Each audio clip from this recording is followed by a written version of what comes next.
Hey, it's Jessica DeMassa with WTF Health. What's the future of health? I am talking to the who's who of health tech and healthcare innovation. And today, a familiar face. Last time this guy was here, we were talking about the big merger between Headspace and Ginger. And now back again to give us an update on that integration, plus talk about a new business they've acquired. We've got CEO of Headspace Health, Russ Glass. Russ, so good to have you here. Happy New Year, Jess. It's great to see you as always. Always. Well, you always have big news when you stop by. So, last time I saw you was on Merger Day with CC Morgan talking to us about the combination of the meditation app that was Headspace and the mental health care on demand business that was Ginger and how that all was going to work out. So we'll get an update from you there. But before we do, I want to dive into the new news, which is about Sayana. So this is a new business you guys just acquired. It's a seed funded little startup. Terms of the deal not disclosed. If you want to, tell us anything, feel free. But so this is basically a self-care app, which I think is really neat. They've got a lot of beautiful content. Check out their website. They've also doing a sleep app, so helping with there. And really, what it seems like to me is this is like really smart, really personalized content that is mental health focused. But you tell me, what was the attraction towards Sayana? Like, what is the value add that you think that this is bringing to the care delivery for mental health that you're building over there? As always, it's great to be here. And, I think it's always news because you only reach out to me when there's news. You need to do this in between the news items. Next time I will. We can just talk about what's going on. You can weigh in on other health tech funding deals. How's that? Perfect. Always happy to opine.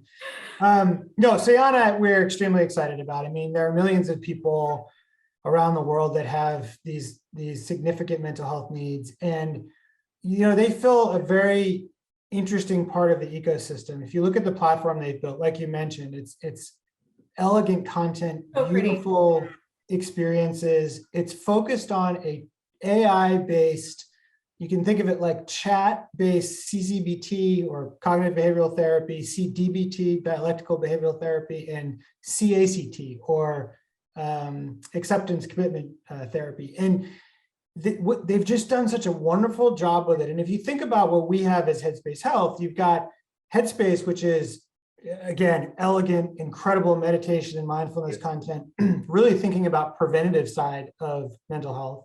You have Ginger on the other side, which is on-demand coaching, therapy, psychiatry. So really thinking about the clinical side of behavioral health. Now, in the middle, there are opportunities to do things in a more scalable way. And we see a lot of our members that don't necessarily need to go to a therapist, could be treated or supported with content like this. And so by bringing this team in, not only do we get access to this wonderful content, but we get the team that has built this and has thought about how to build these experiences and help us scale access to this kind of care, which is the mission. Like, how do we continue to grow organically? How do we grow inorganically to solve this problem at global scale? Why not build this yourselves, though? I mean, I'm curious about that. Why acquire it? I mean, you got an amazing team, and the folks at Ginger, and then the folks at Headspace. It was 800 people when you guys merged. Nobody there could just do this. No, of course they can. We could absolutely build capabilities like this, but first of all, when you see talent and you see someone doing great work that's a little bit differentiated and the thinking is really good, why not bring them in to help accelerate the work that we do, right? To help us do this kind of work faster. And I think that is, we've done it. You've seen us do it in the past. We bought Live Better, which is a chat-based platform. We bought the Lantern content, which was wonderful CCBT content.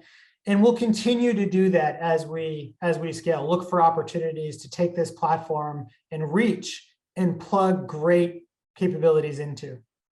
No, it's exciting to see. And I love that. I mean, it's curious to me about whether it was just the content side of it or the technology side of it that was more attractive to you. Both. So from a member experience standpoint, the content is really what shines there. Mm-hmm.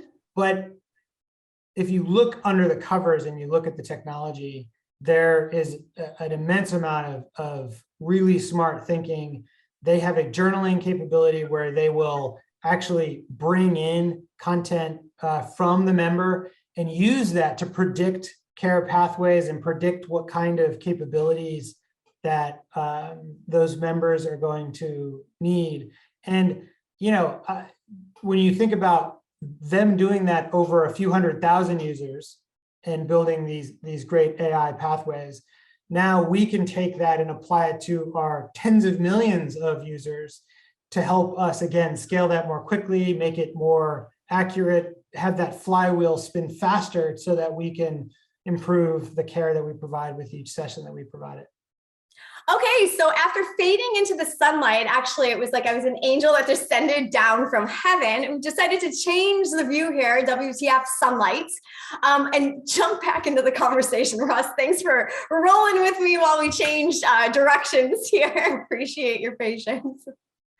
Oh, no problem at all. The magic of video. The magic of video. Ta-da! Okay, so over here, we want to hear about the integration. So this is a perfect time to change topics of conversation as well. So we'll come back to Sayana, probably within this conversation about the integration. But I'd like to hear, what's going on right now? You guys are like a little more than 6 months into this merger. I'm still looking at the websites. The websites are still separate. So tell me what's going on. Give us a high-level update. Yeah, it's quite a bit less than that. We announced the merger, but we didn't close the merger until the first week in October. So we're really only 13 weeks or so into the merger at this point. And, I would say, mergers are messy. And so last quarter was really bringing those teams together, aligning cultures, aligning on product roadmaps and marketing and talking to customers and all that stuff, right? Which is messy. And towards the end of last month, for the first time, I really started to feel like we were coming back up. There's that merger J curve. Okay. Right? You kind of go down the J when you first start, and then you kind of hit and start coming back up. And we're now really coming back up that J curve. And, we're seeing all the right signs of the market getting excited about this, our customers getting excited about it, the team starting to feel like we're one company. So we have swag, right? So see that starting to feel really excited about what this year holds for us. That's awesome. Can I dial into a couple little things? And it might be too early, so this can be a lightning round if it needs to, but like care delivery spectrum product roadmap. I know that the customers of Ginger immediately got access to Headspace. Are we the other way yet? Can Headspace customers access Ginger at this point yet? So each of these are kind of on their own time scales. So, okay. Where some customers have access to the whole thing now. As an example, we recently launched Blue Shield of California with the full spectrum. It was actually the most successful launch they've ever had with a new product launch. So we can talk a little more about that. Yeah. And we are rolling out our first product integration actually in a few weeks. Ooh. Where customers will now have integrated reporting. They'll be able to launch off a single eligibility file. They'll have connected communications, so lifecycle communications that operate across both the Headspace and Ginger products. And we are going to be releasing the first set of Headspace content within the Ginger app so that our Ginger members will be able to access Headspace meditations and capabilities right within the app. And so that's phase one, and we'll continue to roll out more as the year goes on and we complete our integration product. Okay, the technology underpinning, I think you alluded it to a little bit there. So some of the reporting is fully integrated. Anything else underneath it, like any of the good personalization stuff or anything like that you can talk about? That'll be coming. So obviously, as you bring reporting together, you're bringing data sets together. And so part one is just exposing data sets in a obviously HIPAA and high trust compliant way to our customers so that they have an understanding of what's happening across both platforms. Next step is then taking all that great AI that we do already, personalize content, predict what content's going to be helpful to our members, and apply that across both. And so that'll be happening this year. It's not happening as part of phase one. That takes a little more work for us. Okay.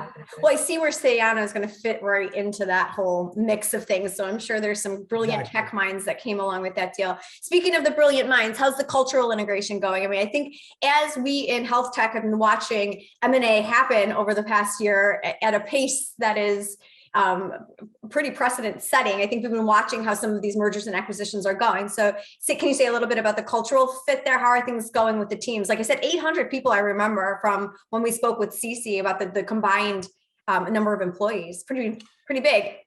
Yeah, it's over 900 now. And I mean, first of all, we knew the culture fit was strong before we did the deal. Yeah. And we wouldn't have done the deal without a strong culture fit, because mergers of equals are hard to pull off. It takes a ton of work. And what gave us confidence about this was the fact that both organizations were so mission driven. Both organizations were so focused on the long-term ability for us to solve some of these mental health needs of the world by coming together and accelerating each one of our ability to be successful. And then finally, the culture fit, the fact that we had these groups of people that I think really felt similar in a lot of ways. Now, as you get into it, you learn there are minor differences, right? There are things that operate a little differently. And, one of our cultural tenets is the notion of wanting to be innovative, and another one is being optimistic about the future. And so you take those differences, you learn from them, you decide what's going to lead us to the best place where we want to go. You make adjustments, and actually we just last week rolled out our full new company vision to values, which highlights our vision, our mission, highlights our culture and our values that we care about, and the kind of organization we're trying to build, how we're going to make decisions together.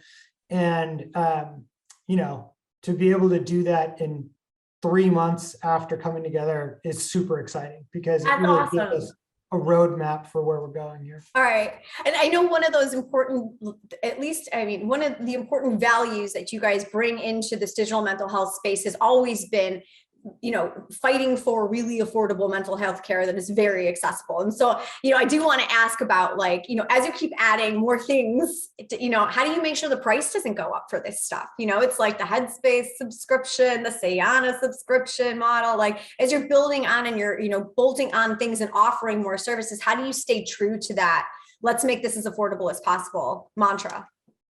If you look at our acquisitions, they're all targeted at reducing the cost of care. So Sayana is not something that we're going to go out and charge for. Sayana is something we're going to bring the team in. We're going to bring the content into our core Headspace and Ginger apps, and it's going to be part of the experience. We're not looking to nickel and dime charge more. In fact, our hope is that we have fewer people that need to go to therapy, and they can use this elegant software instead of needing to see a live person, further reducing the cost of care, further increasing the access to care for those who can't afford to pay for a therapist, who are underinsured or for other reason can't access that care. It's all still focused on how do you reduce the cost of care, how do you pull stigma out of mental health. So the Headspace content just being an incredible and loved experience. So meditation and mindfulness that people can feel like they can access earlier at very low cost, to be able to prevent more acute things from happening, to be able to reduce stress and anxiety and depression in a clinically proven way earlier in that journey, all the way to on-demand care that is cost-effective and affordable. All right, this is a perfect time, I think, to hear a little bit more about this Blue Shield of California Wellvolution platform rollout, the most successful, right? Because I wanted to ask you about your customers, right? I wanted to ask specifically on the employer side. And Ginger came in, if I remember correctly from the deal, it was like 2,700 employer and health plan clients, and Headspace was bringing to the table it was like a combined total of like 100 million lives. I mean, these numbers were huge, and I was curious to hear, how the customers are reacting to this combined offering. But I think that your success there on that Wellvolution launch pretty much answers that question. So tell me a little bit about that, and tell me about that news there, and how, I mean, they've got to be thrilled, right, Russ? Well, first of all, we had an exciting fourth quarter, and we're now up to 3,500 combined customers that are accessing the platform. And the Blue Shield of California launch, the Wellvolution launch, is exciting for a few reasons. The first is it's the first platform that's thinking about this combination holistically, but it's such a great case study for what's possible here. And when you think about how they've rolled this out, basically a member at no additional cost. So a Blue Shield of California member at no additional cost can go to the Wellvolution platform. They fill out some information about, how they're feeling, and it gathers some information about their mental health state, some clinical surveys. And basically the platform will decide what level of care that person would get the most value from. Many people are getting routed into a Headspace experience, so preventative care, build a mindfulness routine, build habits that will allow them to manage that the current state of mental health. Some will get routed into the Ginger platform and get on-demand care, connect with a coach right away, and potentially, get escalated if needed to a therapist or a psychiatrist. Then the platform will help us start to measure success over time and understand, what's working, and use that data to improve care, to prove out the reduction of downstream healthcare costs over time. So all of this is part of a long-term vision for what this can mean to a broader population, right? Not just those who may need acute care, but really to think about the entire population and how you pull the cost out of healthcare by managing behavioral health in a smart way. I love it. It becomes preventative. I love that. That's the, that's the trend, moving more towards that direction. And how do you identify earlier and put people into the right level? I love that. Preventative when it makes sense, right? But it's the full spectrum, because you want to be able to manage the clinical care when it's needed and be there for them. But it's that full spectrum of care that we're really trying to think about here. I love it though. I know you guys are firing on all of it, which I think is just, I never thought we would be here so quickly. I think I want to hear about Cigna. This is the perfect time to ask about them. So I know you and I spoke about your nationwide rollout with Cigna. This was back in May of 2021. So we're like, again, at that 6-month-ish mark right there. We talked to Doug Nemechek, who is their Chief Medical Officer of Behavioral Health. How's that going? Like, what have you learned now? This one's a little bit further down the road. So what have you learned there? That first of all, we love Cigna. For the learning, truly, like when you build partnerships with health plans, you don't expect to fall in love necessarily with the team. We love working. Doug's a lucky guy. They're really, again, they're mission driven. They really want to solve this problem for their members, and that's been. That's led to a wonderful partnership that, we have thousands of members now that are using our service through Cigna. The employer channel is growing very quickly that, are using the capabilities for those employers who have access to Cigna. And we're seeing outcomes. We're seeing people that come in and have a need, they find a need, they connect instantly with our coaches, and we're seeing that they're getting healthy, and that's ultimately the marker here of success. So we're excited that relationship continues to grow. We're continuing to work together on larger relationships over time, and for launching a 14 million member health plan on day one last, I guess it was April when we launched. We feel really excited about where we are and the opportunities that 22 holds for us. Speaking of, I keep hearing rumors. About funding, because you guys didn't get any funding when you guys merged, when you and Headspace merged. You just merged together what you had. And so it's like about think it was like $330 million you guys had combined, $3 billion valuation. I do remember that. But yeah, I keep hearing rumors about, oh yeah, they're going to go back and get some more funding. Or I keep hearing those IPO rumors. You want to tell us anything over here? You look in the talk space and you're like, nope, we'll go with another round. We're again, one of those fortunate things. We're fortunate enough to have a lot of cash on the balance sheet. So no near-term need for cash. We have, I think, a lot to execute on. And so we may certainly think about financing down the road, but nothing in the short term. And, we've talked about this a little bit before, I think, but of course we have, Russ, because I ask you every time. I'm going to splice all the answers together. As a mission-driven company that's trying to, solve for the, supply-demand imbalance in mental health, it's trying to make sure that we can change people's lives. An IPO is something that if we believe that will help accelerate that mission, then it's a path we'll head down. But, it's not something that we're doing for the sake of doing. And we don't see any, short-term need to go public at this point in time. Okay. When you do, I'm hopefully on the list of people who will know. Okay, I want to end this with 3 big what's next questions. Okay, so first one, what's next for Ginger then? Okay, so you guys are, look, you're acquisitive. We got something else that you're out there looking for? Anything maybe on the front end, the diagnostics as well. Evolution tech sounds pretty cool in terms of how they find people and put them in the right place. You have your eye on anything or any areas that you want to augment that we should know about? Well, as you can see, we're going to continue to be acquisitive. The next quarter or so, I would say, is very focused on landing the integration of Headspace Health and bringing these two companies together in a scalable way. But then we're going to look up and start to focus on other inorganic opportunities. And, there are a number of areas that we are interested in. Continue to build the technology, the ability for us to automate more and more, get smarter and smarter about the personalization of interventions. We're always interested in specific mental health condition capabilities. So, we're delivering mild to moderate SUD support today, substance use disorder support. We may want to go more acute there. That might be an area of focus. We launched recently our teens product on both the Headspace and Ginger product lines.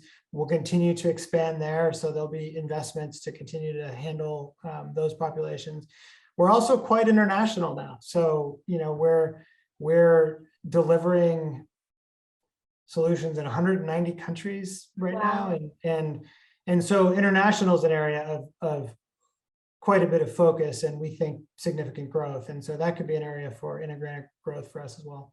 Awesome. Okay, well, we will definitely keep our eye on that space. All right, next big question. We're zooming out. Okay, so business of mental health care, like the market that you're sitting in right there, has had an incredible past 2 years. Here we are now, 2022, top of the year. I would love to hear, from your perspective, what do you think the big business story is going to be for this mental health care market this year? Is it going to be IPOs, merger and acquisition? Are we taking more care away from those traditional care providers and making it digital? What do you think the big business headline is going to be this year?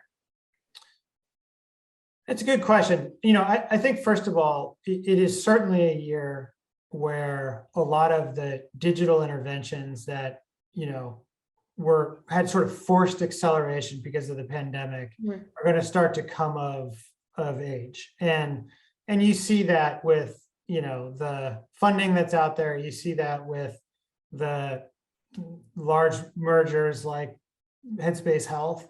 And so I think we'll continue to see more of that. I think you'll see companies really trying to figure out, how do we get to scale from where today is relatively subscale for most companies out there. There are very few really scaled platforms. So that's one big area. I think you'll see more M&A and companies trying to get to scale.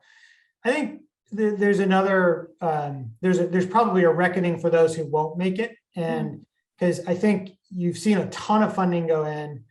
there's probably, I think, going to be fewer starts this year and more sifting through the platforms that actually have an ability to scale, getting purchased by, larger platforms like Headspace Health and others, either potentially going away or trying to figure out and pivoting to decide what their model is going to look like. I think an interesting trend this year is going to be the sort of the consumer play and where that sits in the ecosystem. So we're seeing more evidence that consumers are interested in directing their own healthcare and looking for alternatives out there.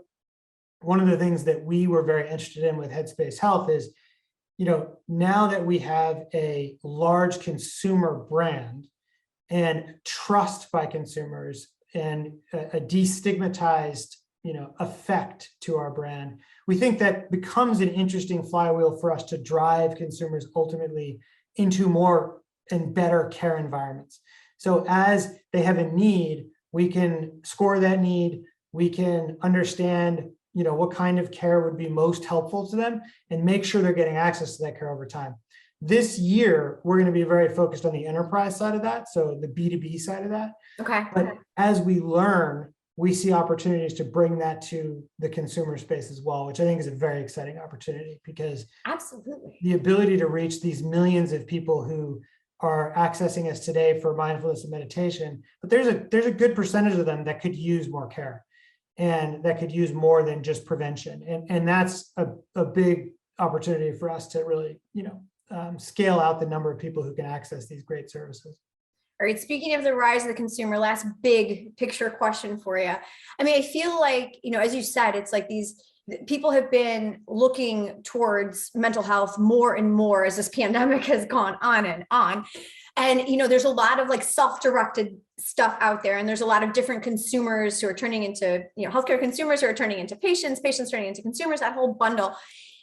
Among that population of those who are seeking care, who do you think, who's looking for care the most at this point? I remember you and I spoke a while back. I don't even remember when you guys launched Ginger for Teens. I know that there's been a lot of focus, it seems like the latter half of this past year on like that market and like their needs for mental health. Is it them? Is it more like employers clamoring to offer this to their employees because of the whole change in the way that we're working these days? Like, who's the population that you've got your eye on in terms of like, what? This is the group of people that we need to focus on delivering care to this year. And I don't say everybody, because I'm sure that there's, somebody who's a little underserved right now that needs a little extra attention. Well, look, there certainly is a broad population need. 40% of adults right now have a clinical level of anxiety or depression. 60% of those under 25 have clinical levels of anxiety or depression. We recently launched our first Medicaid plan to start to be able to learn how to address some of these underserved populations. We, absolutely see that teens have an outsized need. And so a lot of our focus, we're now providing Headspace for free to the 13 to 18-year-old set. Awesome. We are focused this year on how can we be smarter at a local level, a county level on delivering this kind of care.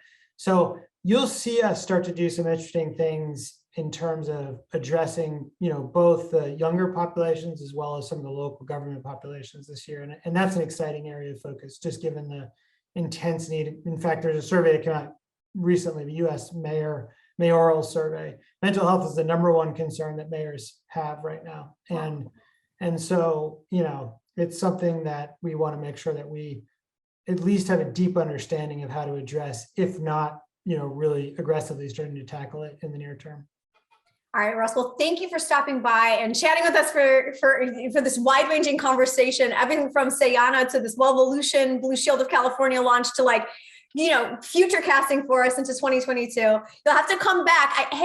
Are we not approaching the time of year for the workforce attitude survey? It is an annual tradition here on WTF Health to cover that. That's a good point. We'll be back in a few months. Yes. Oh my God. I think this is like 3 or 4 years running that I've talked to you about the workforce attitude survey. Can't wait to see what that looks like this year. All right, Russ.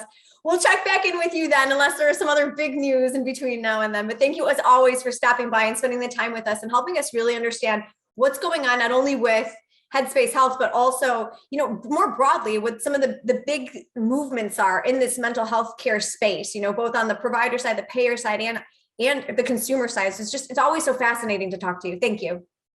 Thank you, Jess. Always a pleasure. All right. I'm Jessica DeMassa. For more interviews with the who's who, as they are changing the way that we do healthcare, please check out my YouTube channel over there at over there at youtube.com/WTF Health. And if you'd like to hit up my website, it is WTF.health, and you can subscribe to my email newsletter and you'll get all my interviews delivered directly into your inbox. We'll talk to you guys soon. Thanks so much for joining us. Bye.